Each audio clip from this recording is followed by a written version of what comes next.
औज़ुबिल्लाहिमिनश्शैतानिर्रजीम बिस्मिल्लाहिर्रहमानिर्रहीम अस्सलामु अलैकुम वरहमतुल्लाहि वबरकातुहू। रसूलुल्लाह सल्लल्लाहु अलैहि वसल्लम ने फरमाया, इंसान के हर एक जोड़ पर सदका लाजिम होता है हर दिन जिसमें सूरज तलू होता है। फिर अगर वो इंसानों के दरमियान इंसाफ करे तो ये भी एक सदका है।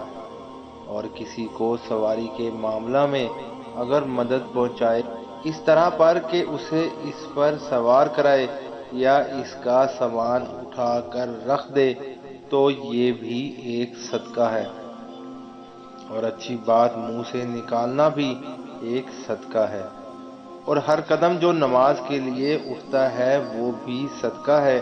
और अगर कोई रास्ते से किसी तकलीफ देने वाली चीज को हटा दे तो वो भी एक सदका है।